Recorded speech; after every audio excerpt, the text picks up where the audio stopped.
I think I will go straight. Sorry, I did not really have the enough time to prepare slide for this, so I'm sorry for that, because I think there was a mix-up somehow. So I think I can just, but trust me, I'm going to share my experience. When it comes to topics like this, I prefer sharing experience, and I believe that it's going to add one or two value to one or two people's life, and anyone can run with it. My topic is around the business plan, business development, and scalability. I'm trying to look at the exact way it was coined.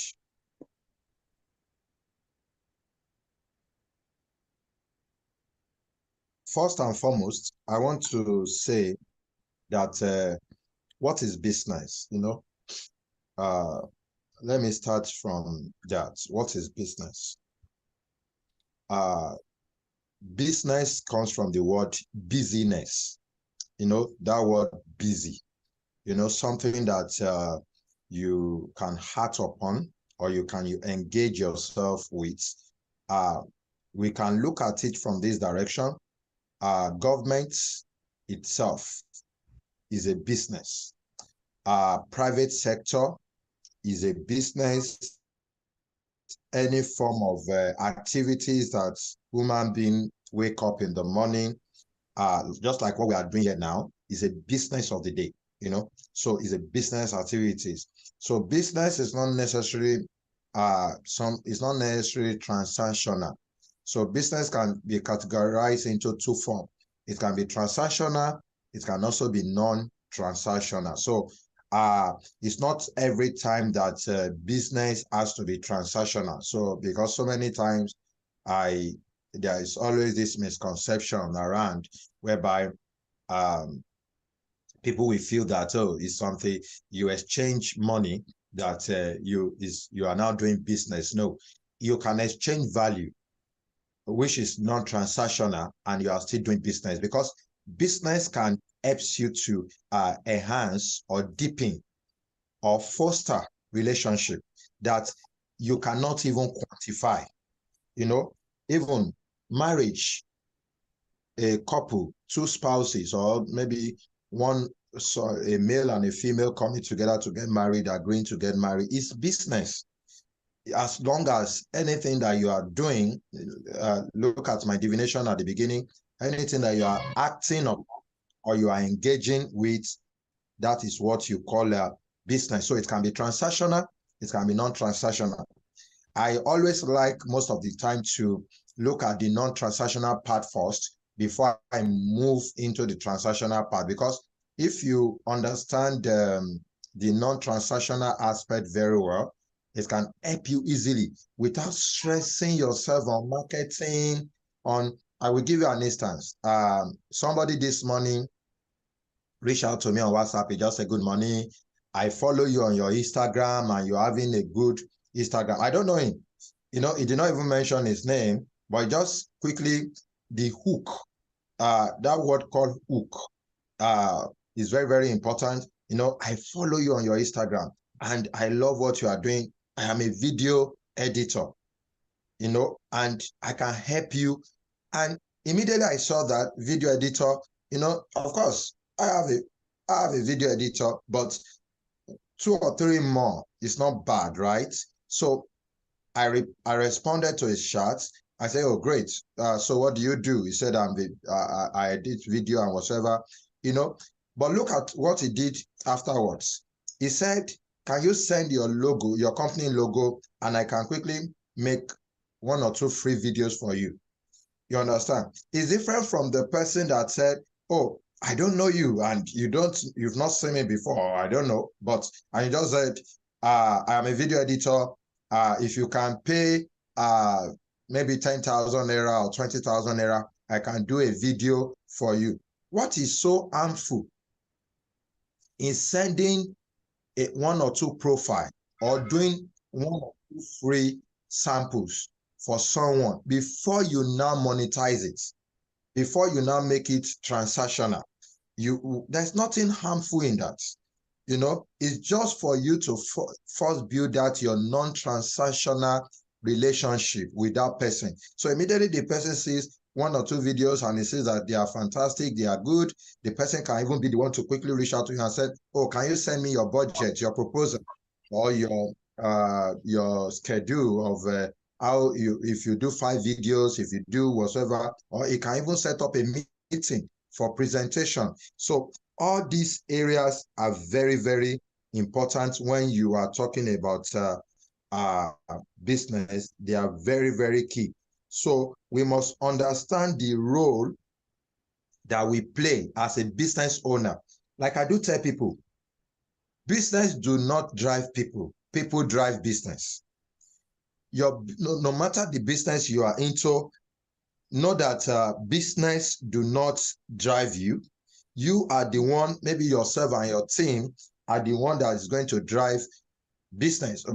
For example, the first law of, I think the first law of motion in physics, for those of us that did physics when we were in secondary school, the first law of motion said that an object will remain at a state of rest, right? That is the law of inertia. Until a force is being acted upon it, it will not move. And immediately that force is being acted upon it, it will continue moving until another force stop it. You know, up, you know, maybe it doesn't matter, maybe the direction is moving to, but immediately an external force stopped, acted upon it again. The same thing is also what you call business. How do you activate it? You only activate it as an individual. That is what is more important. So when you say business planning, you must first know that you are the planner. And somebody that is a visionary, you envision, you are maybe your first point is to ideate. If you are the type of person that you started your own business like me from the scratch, and you do not buy franchise or you do not buy other people's businesses, the first thing is you first ideate the business. So when you are ideating, there's a lot of brainstorming, maybe between you and your team. I don't usually advocate for a one-man business, right? I'm not this type of, even if you are a graphic designer. I saw the last speaker, one person was asking around something like, around maybe something like graphic design or something that I can't remember. The last speaker that just finished speaking, you know, even if you're a graphic designer, you're a video editor, you're a logistics person, you are whatsoever, you must turn into a company. That is one of the first foundation of planning.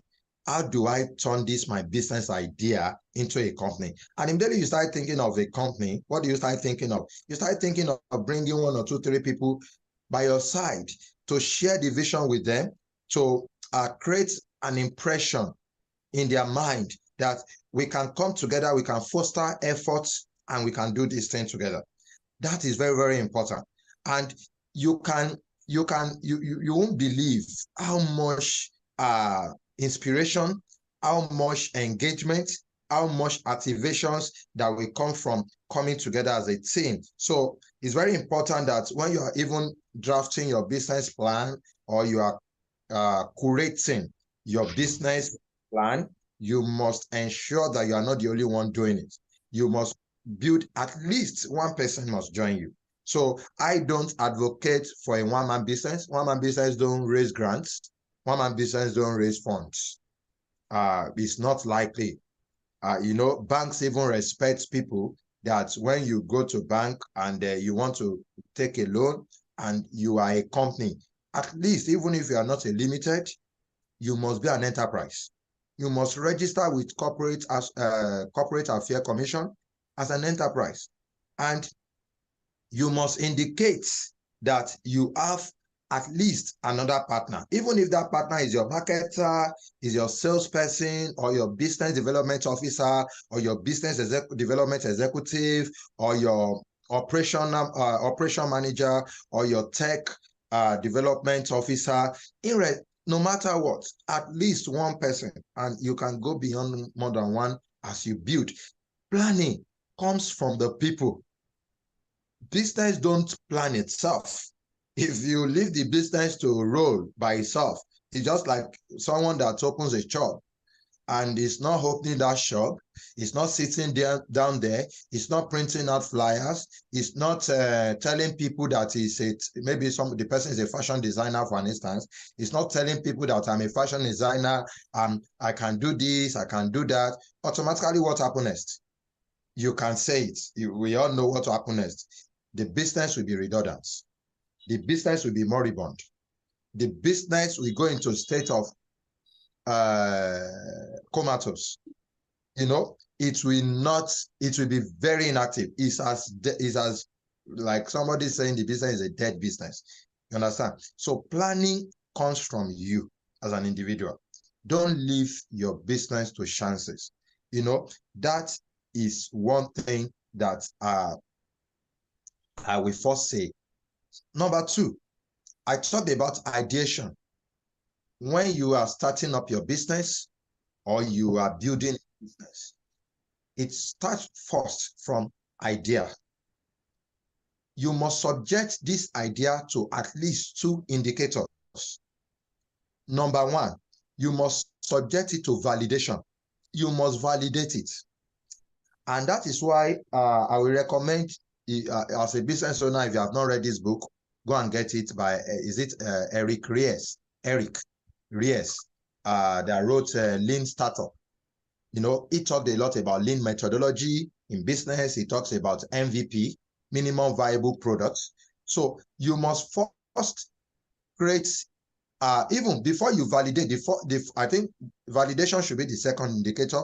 The first one should be piloting. You must pilot the idea. You cannot be thinking about the author, I think, is Eric Ries. Ries is R-E-I-S. I may not be good in that pronunciation, but the name is Eric, R-E-I-S. That is the name of the author of the book Lean Startup. It's a very great book for anybody, especially if you are going into building a startup. If your business is tending towards a startup and not just, you don't want to sit on traditional business. Most of the time, I think one of my topic is talking about scaling strategies. You cannot build a business that is going to scale if you are sitting on a traditional business or a traditional idea. You must allow startup integrations into whatever business that you are doing. I will come to that later. So now you must first pilot the idea. So what is piloting? You want to test it out. See business as when you are in a final year in the university or any higher institution. When you do your research, every higher institution student, before they graduate, one of the prerequisites that is very paramount to do is that you must carry out a project, and you must present that project. You must carry out a research. So see business as a project. And that is why I love this course called project management. Though I have not done any certification around it, I think I'm naturally imbued around it. Ability to manage people, ability to manage items, objects, and ability to manage money or resources around that. So you must test that idea. You don't just, for example, if you want to carry out your research, do you just first print out 500 questionnaires? If, for example, you are doing around questionnaire, you want to first print out maybe 5 or 10, and you want to test it, sample the opinion of few people first before you now go to the field largely. I'm a social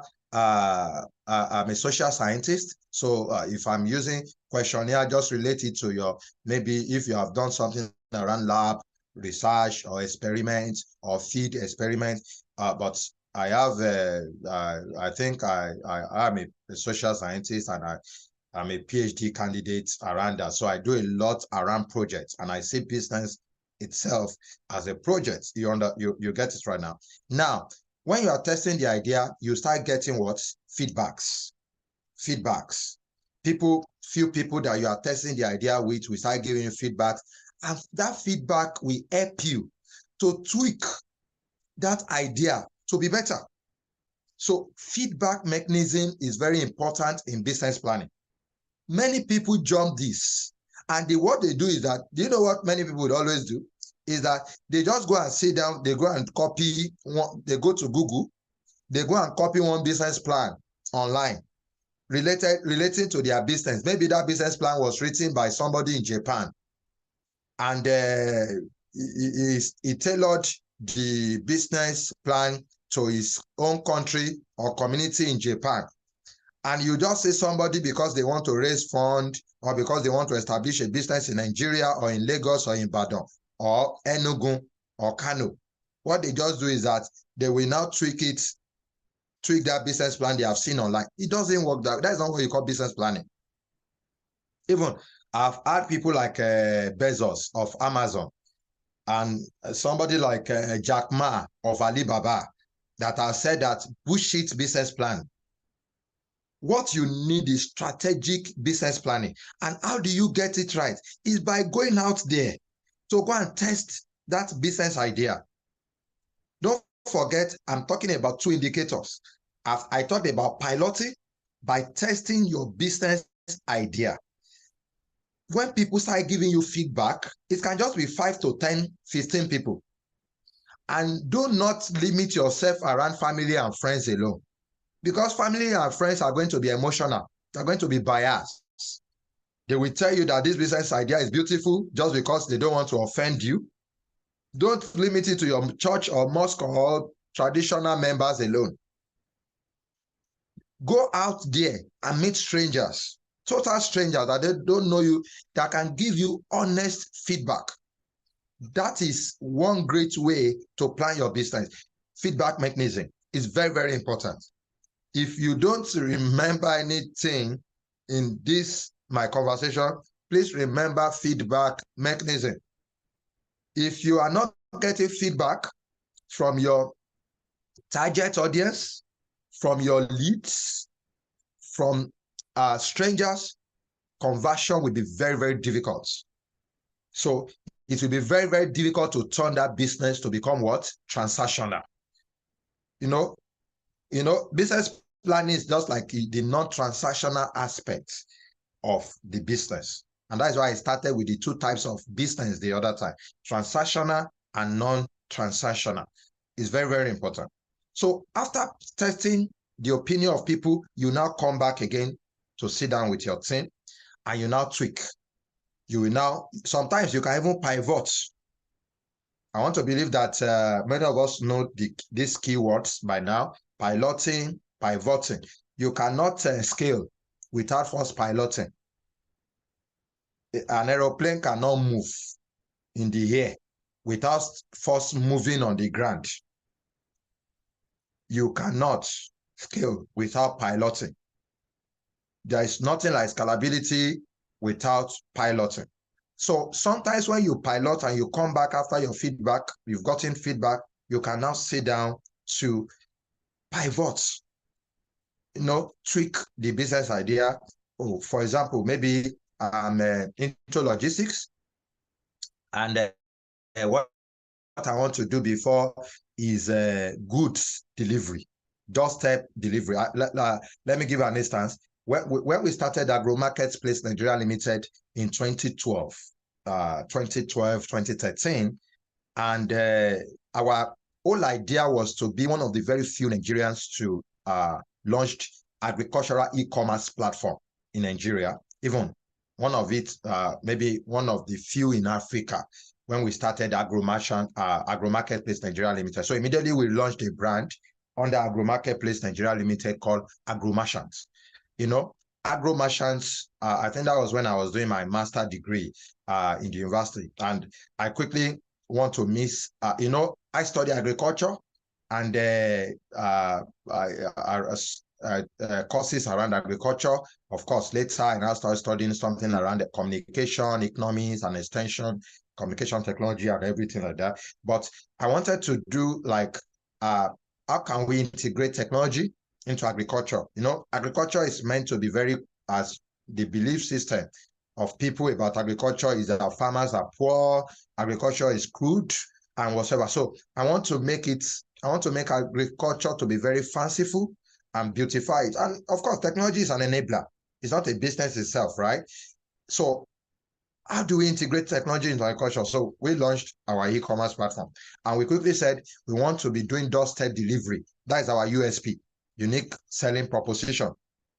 To the delivery to doorsteps of consumers. So maybe and our model then was two models. We are looking at B2C, that is business to consumers, and we're also looking at so we can combine it. We can say B2B2C, business to business and business to consumers. So B2B2C. So that was the model right there, and we started.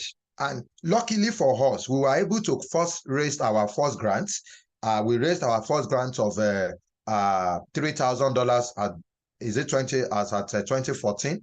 $3,000, we raised our first grant for the business.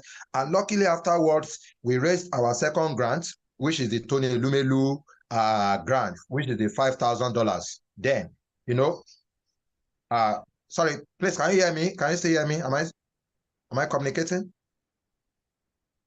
So that I will not be speaking to myself. We can hear you, sir. Okay, great, thank you.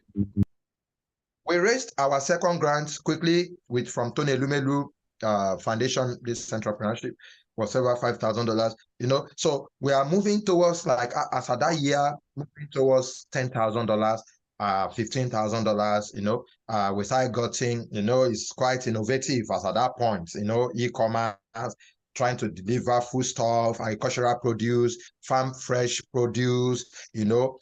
Even it was so even very creative in Lagos State. Most especially Lagos people, you know, they always believe that most of the food they buy from the market is stale. It's not fresh. So even we receive a lot of feedbacks of people telling us that, oh, is this palm oil from Ondo State? Is this tomato from so farm, you know, because most of our produce then came from the farm. And what happened? After we tested and piloted the idea, we discovered something very shocking from the feedback.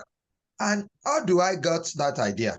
I got that idea when I was doing my master degree projects. So I was liaising, having conversations with farmers. So I wanted to know the problems that farmers are facing in Nigeria.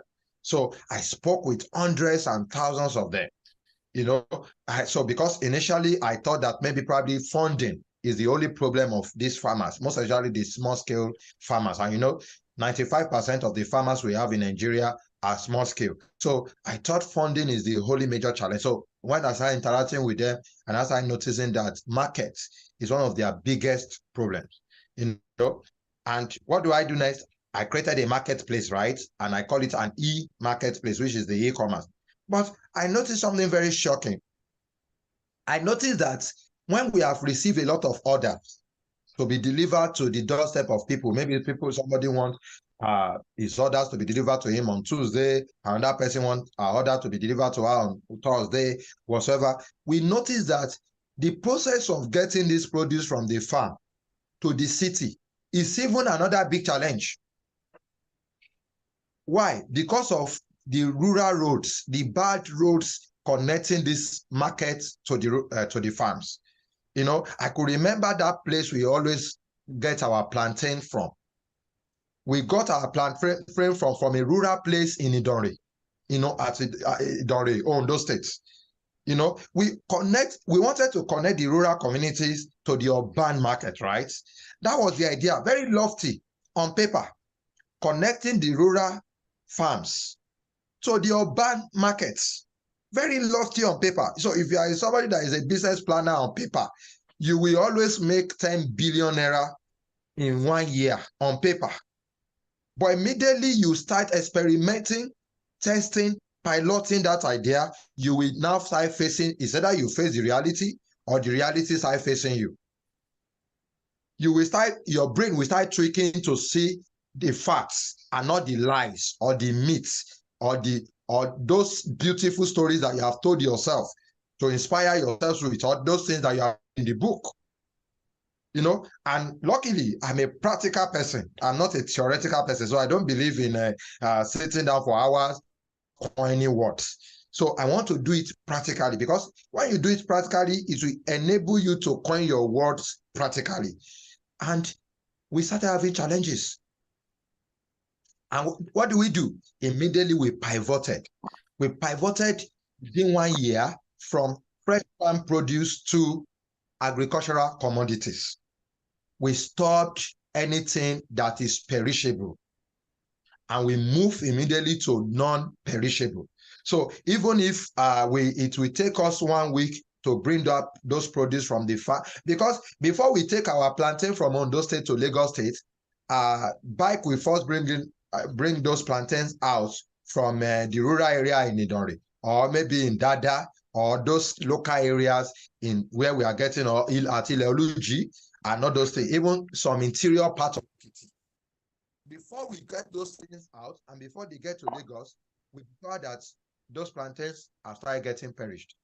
You know, this because they are perishable, and customers will not want to buy them again. You understand? So we now move straight to non-perishable commodities, and that was what led us into exportation. So we started doing ginger, charcoal, garlic, sesame seed, hibiscus. We started doing all those things. You know, it's still this, you know, because business for me is not passion. Business is reality. It's not to, I don't have anything like, it's my die-hard idea from heaven. Nobody told me about any idea when I was in heaven now. I came to this earth to see those ideas. And when God puts an idea into my brain, what happened? It's my responsibility to redefine, to refurbish, and to fine-tune how it's going to work in a practical term. That is what you call business planning. Your business plan can help you to pilot. It can help you to pivot because of feedback mechanism, and it can also help you in the area of tweaking those ideas till the time you get the right idea, or till the time you get the right business. So don't allow your business plan to be stereotypic or to be stereotype. You must go out there to hear what people say. You know, if you don't follow Professor Indubioze on Facebook or LinkedIn, maybe you can follow him, or somebody like Masiyiwa. Masiyiwa is one of my great mentors, and is the owner of Econet Telecommunication, and he has invested a lot in my business, in our company, in the last couple of years. You know, but one of the things that I enjoy from people like this, like Professor Indubioze, that is Tekidia Capital, and Masiyiwa, is because of they are quite practical, right? You know, one of the things that they say is that demand must drive supply. Don't allow supply. So there is a theory that says it's either demand is driving supply or supply is driving demand. But the best form of business is when your demand, what people are requesting for, what people are asking for, what people are saying, the feedback. And this can be applicable to any type of business. It's helping you to get your supply to these people. So that is very, very important. Of course, your business planning next stage is development. And I've rejigged it. I've put them together. There's nothing like development without planning. First thing is ideation.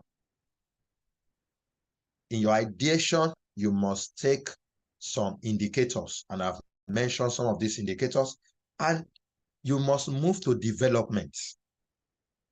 That is the process of growth. So now I have tested my idea. 5 or 10 people have given me feedback. 50 people have given me feedback. And look at every startups in the world. They started like that. Look at PayPal. PayPal, that is the giant payment platform in the world today. You know, when they started, They were even tipping people on the streets, giving them $3, $5, $2 to get feedback from them. But we are lucky in Nigeria. You might get your feedback without necessarily paying people.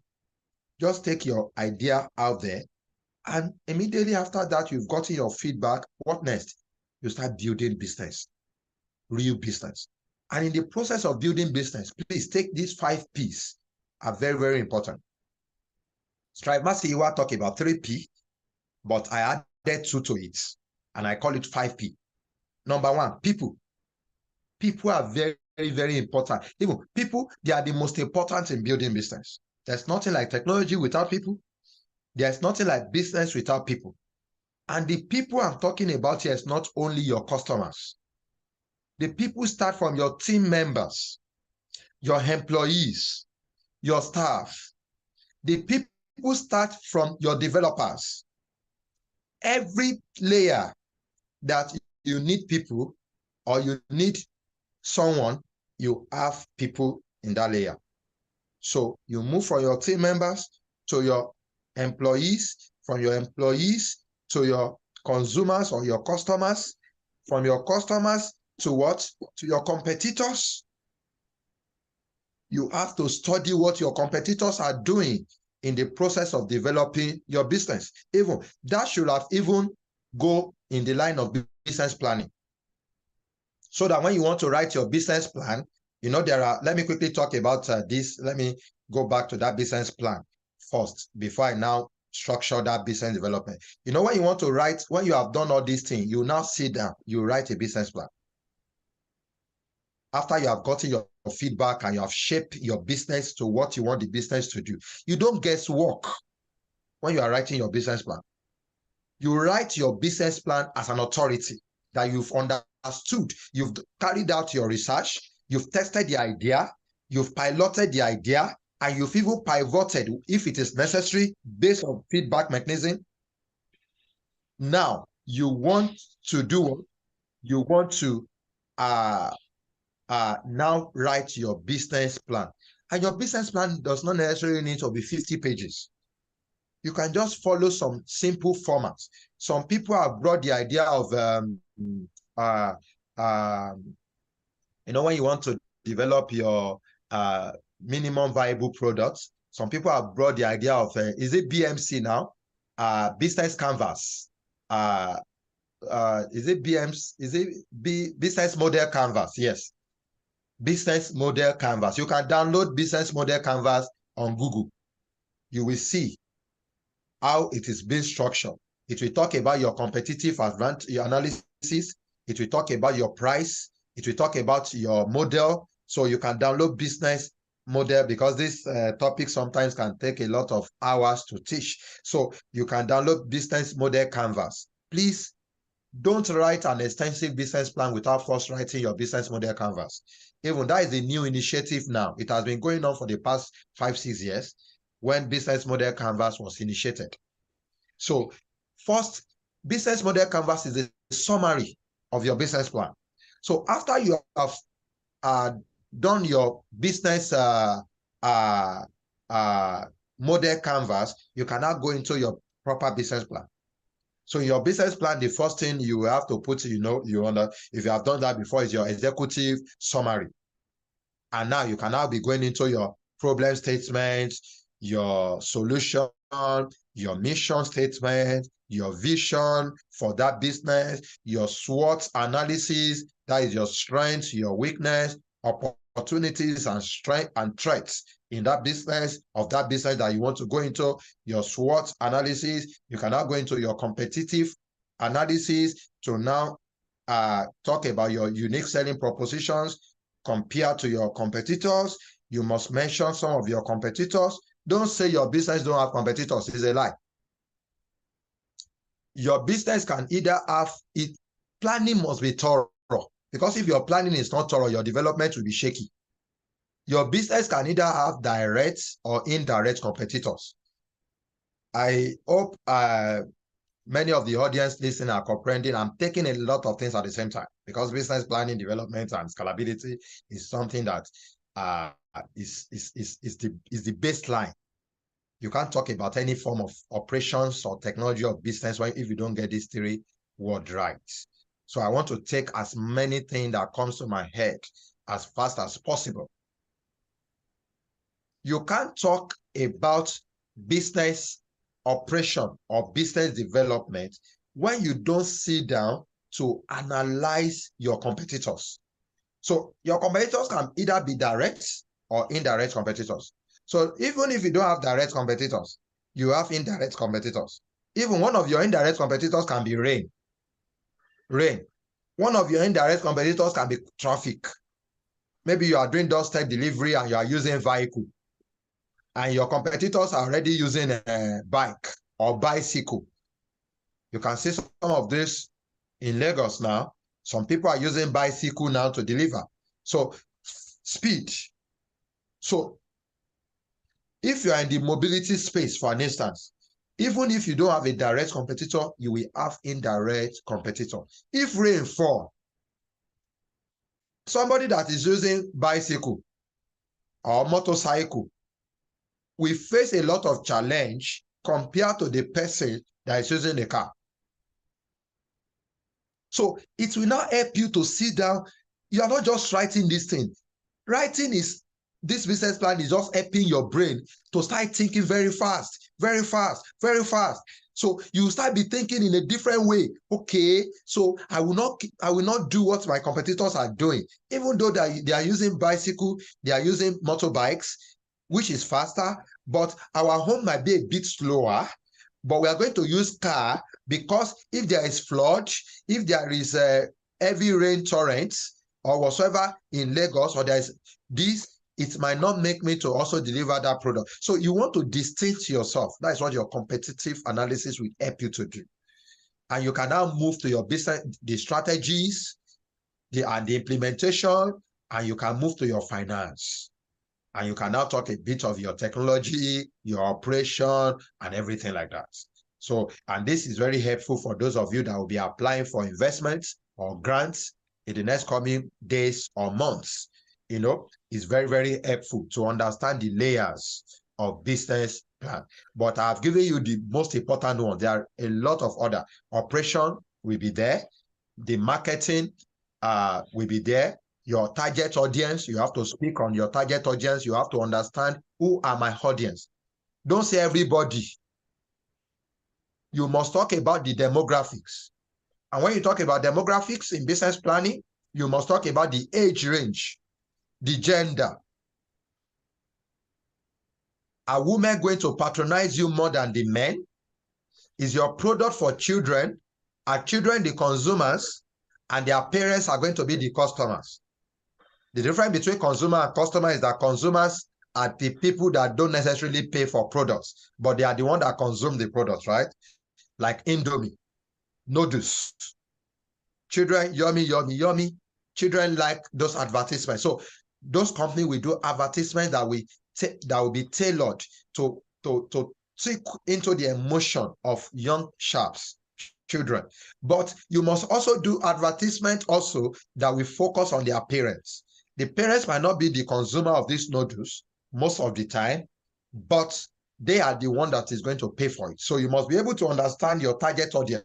So sometimes your target audience might be female, which is the maybe married woman, but your customers might be the husband. So for example, let me give you an instance. In our real estate company, we noticed that women don't really buy lands. We know from our research, we notice, I don't know why, women in the house, ladies, please always learn to buy land too. Don't always put everything for your investment. Is not only for guys or men, especially when it comes to real estate. We notice that, yes, I'm rounding up now. We notice that women don't really buy land. What do? We just start pitching these women. So, but they are like software in the heart of their husband. Men are like hardware. Women are like software, right? So we start pitching more of women so that they can help us to convince, persuade their husband. And we can also even give them some incentives, the women, right? And we can give them commissions and bonus if they can drive their husbands to us to buy lands or properties from us. That must showcase in your planning. Now, I will round up in the next 3 minutes because my time is to 12:30. So questions, if I do justice to my points, even if I take 1 or 2 questions, I'm okay. Even if I don't have questions, I'm okay. But it's very, very important to mention some of these key points. Now, if you look at the 5 P's I talked about people. Number 2 is the product. Your product can either be tangible or intangible. So it can be service related, whatsoever products, but everything is a product. Number 3, process. You must set up your process in a way that will make your operation, your business to be very seamless. Number 4, partnership. Who are your partners? Who are those people that you are going to raise money from? Who are those people that are going to help you to market that product? Who are those people that are going to take that product to the marketplace? You must identify your partners. It's very, very important. I call it strategic partnerships. Very, very important. And your number 5, you must keep pivoting at each point in time. Very, very important. Don't stay at one. Development is not staying at one place, and that is what leads to scalability. You can't scale your business if you don't pivot, or if you don't diversify, or if you don't add add-ons to your products. If, for example, I am a hairdresser, I have a shop, why can't I add accessories to my hairdressing business? And that accessory, because I have only one shop, so I don't expect every Nigerian to be coming to my shop in Ikeja to come and do their hair. But I can be selling, but you know that one shop is not making you to scale. You are in just one location, but you are growing. Customers are coming, trooping in. But what is scalability here? Immediately you start adding accessories to it, you can have an e-commerce platform selling hairdressing accessories, and people all over Nigeria, people all over Africa, people in the global market can start patronizing you. So they are not doing hair from you, but they are buying your hair accessories. They are buying your organic creams. They are buying your skin care, your hair care, your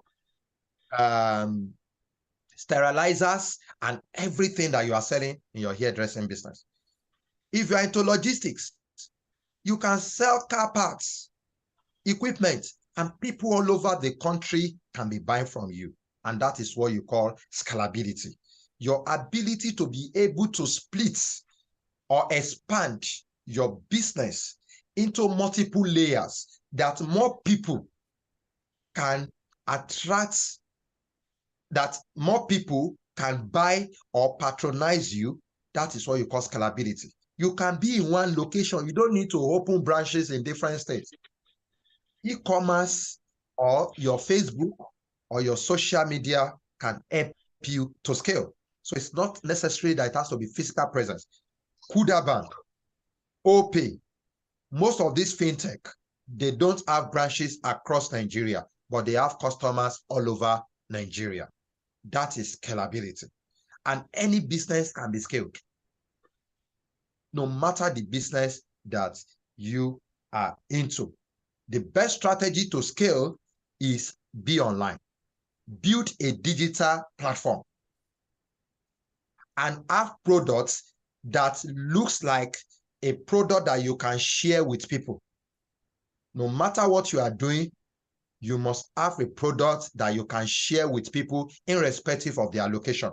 And nobody today will invest in you if you don't have a scalability plan or you are not scalable. If your business is not scalable, if your product is not scalable, you cannot be invested in. thank you very much. I think I've been able to do justice. So thank you for the opportunity. So I think I've been told it's time for Q&A. So thank you.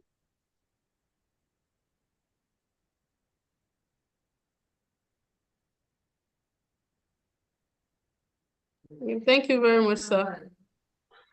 Thank you for the such impactful session. I hope everyone has picked one or two things to help to scale up your business. We'll be taking questions now.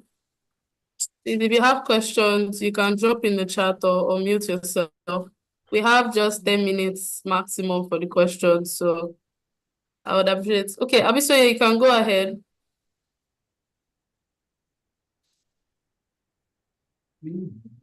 Singing Bee, are you there? Okay, yes, thank you so much. Good afternoon. Thank you so much, sir, for the impactful class. Like, really, that was so insightful. Thank you so much. So my question is based on something you mentioned from the beginning. I actually had typed the question out because I knew that we were going to get here to the question and answer, so I didn't want to bring it up. So you mentioned that the pilot phase where you have to, still like walk before you pivot and then scale. So how long should this pilot phase take? How long is it recommended for it to take? Is it dependent on the industry, or I just wanted you to give how would I put that? So talk about that aspect. And then the second question is, can free businesses not be harmful to the business? I know you mentioned about the non-transactional business, whereby you can like do free, and get your business in their face and help them understand your value and what you do. But what if the potential client who comes back and still wants to continue as non-transactional and wants to be free, because they have enjoyed it at a free level? Does it not diminish the perspective of your business to that potential client? So how better can you position your brand in a way that, yes, they get to see the value and then they still pay for it, even when you are working with them? Those are my questions, sir. Thank you so much. Can I take them now? Or can I take that part? Yes, sir. Okay, Yes. great. Now, let me start from the second part. The second question. That's what you call nurturing. There's a word called nurturing. Customer nurturing. Ability to nurture prospects. You can turn prospects to any form of layers you want to turn them to. You can turn them to referrals. You can turn them to be in your network. You can turn them to repaying customers. The mistake we always do you know why many of us now run after influencers? Is that we do not pay adequate attention to our business from day one when we are starting this business. And I said earlier, people drive business. Business don't drive people. But I've noticed a lot of people allow business to drive them. Who are the people that are, if you see your business as it's all about people, you might not even bother about using you might not bother about maybe the person is going to be non-transactional in the long run or whatever. But if you nurture that person very well, even if the person is not going to buy from you eventually. Let me give you an instance. If I'm into plantain chips, for an instance, the first thing I will first do, so I'm using that as a case study or a reference point to anyone that is into manufacturing of products. The first thing I will first do is that I will get 10 people that I know they might likely be a town crier. There are some people, their job is to be a town crier. If you do a bit of thing for them like this, they will escalate it. They will say it even to places that you did not even expect. Even they will never buy from you. Those are the first kind of people that you must even do freemium for. You must first look at them. It's easy when you meet them offline. you know, or maybe you've known them before now. You must first look at them and see that are those type of people that are extroverts, are those type of people, even if they don't buy from me, even if I will be giving them my free plantain chips three every month or every week, I will know. You must be an influencer of your own business. It all depends on you. I'm not saying that a business should continuously be a non-transactional. Look at OPay, for an instance. When OPay came into Nigeria, they made a mistake. And it's not like a mistake, but it's just that they did not really understand the terrain of African markets or Nigerian markets, which is more of informal than formal. Nigerian market is very informal. So they started doing their bike. They launched, I think, All Right or something like that, and they started doing it free for people. And people got used to it, right? So when they now introduced their pay platform, what happened? People have been so used to it that they don't want to pay. But look at a platform like Starlink. You know, because Starlink is launched by Elon Musk. Elon Musk has done those freemium in those days when they started PayPal. They have done freemium in their first businesses. So it's easy. They have already built the platform, very global, popular, right? And it's easy for them to do what? To drive, even if they are not doing freemium again. But you must start a bit. Look at the budgets. If you are budgeting 100,000 naira, for an instance, or 50,000 naira for freemium, and you must identify the people, it's not like you should be doing it forever. But those people that will help to stabilize your company first. I don't mind giving free a plot of land, free of charge, that's even worth 10 million naira, to somebody that will help me to sell 50 plot of land. It's far better than struggling to sell one plot of land. I hope you understand that. Your first question. Yes, sir. Yeah, your first question, you are talking about how long does it take you to test your product or pilot? Yes. It also depends on you as a person. Business is all about people.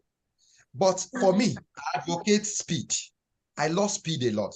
I don't like sleeping. Even, sorry, because I want to go a bit informal. I like using practical experiences. I don't like dating a lady for 6 months. If you are like me, I want to go straight to the point. I like you. Can we get married? Go and From think the about first day, sir. you know, the ladies of nowadays might say I'm old school, but I will tell the lady, go and think about it or go and pray about it. I want to marry you.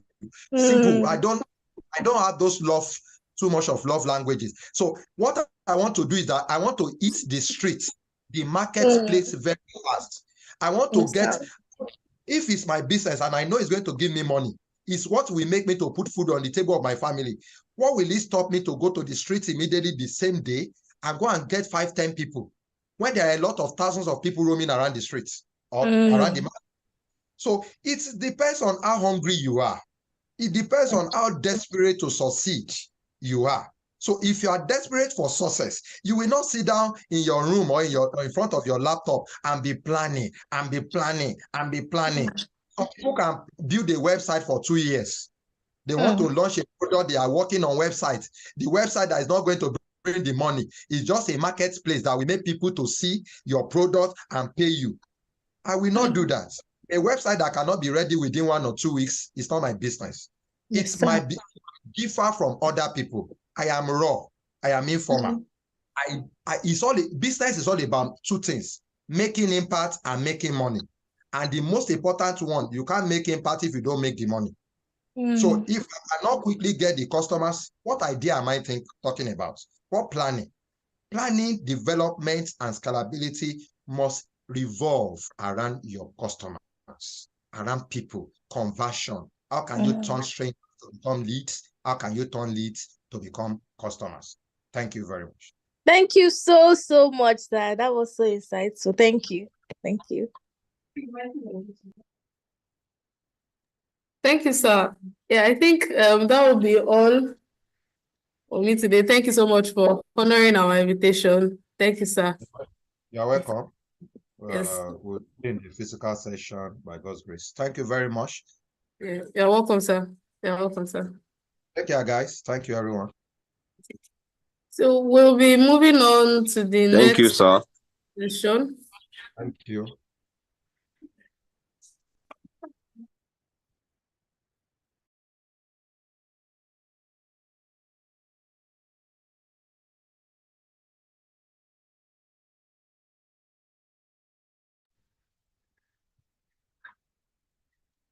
Okay, thank you so much. And I really hope we enjoyed that session. So moving on to the next, before we have a break, I'll call on Mr. David. He's going to speak to us on project management and partnership collaboration. So I would like to call you to speak to us, sir, Mr. David.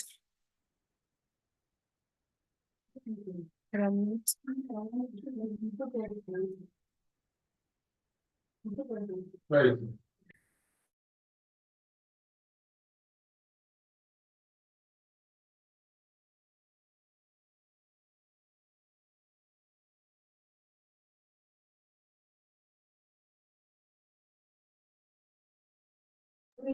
I don't know if Mr. David is in this meeting. I'll reach out to him to get his attention.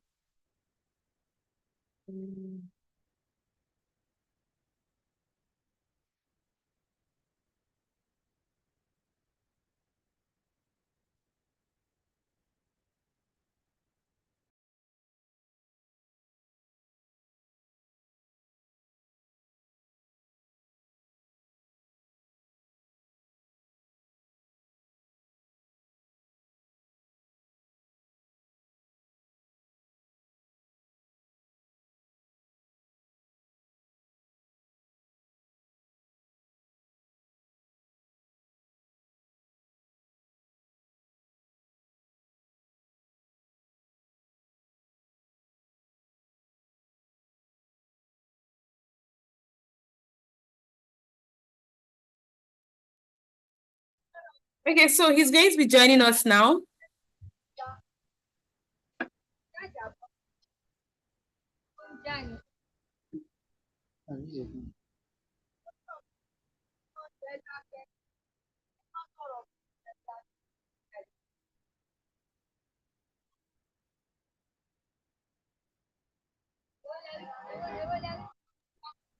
Yes, good afternoon, everyone. Afternoon, sir. Welcome. I want to apologize for delaying us. Okay, I think I'll turn on my video so let me do that. Yeah, good afternoon, everyone, once again. Sorry for keeping us waiting. I was actually trying to read time questions. I was watching the time, but then I didn't know. I was already sped up. Okay, so without wasting our time, first to all ICOBAs here, I say hope I say. And of course to others that are here that went to the other schools. So we know that your one is just other school. So we just say hello to you. That's on the lighter note anyway. So good afternoon, everyone. My name is David Owoyele. I'm a creative production expert. In fact, I just call myself I'm a media person. So some people say I should use the word expert, but then I just like using the person. You know? So let's dive straight to it. Topic for is our short conversation. Of course, first off, I want to give kudos to the last presenter. I was listening to some parts and I was feeling it, like it was eating it straight to me. It was just reminding me of about 10 years when I started creative production as a professional. And those were the kind of words that I heard and helped shape me. So I want to begin for everyone in this space at this time, so that if you noted one couple of things, I'm sure you will learn a whole lot from that presentation. So I titled this my conversation, the creative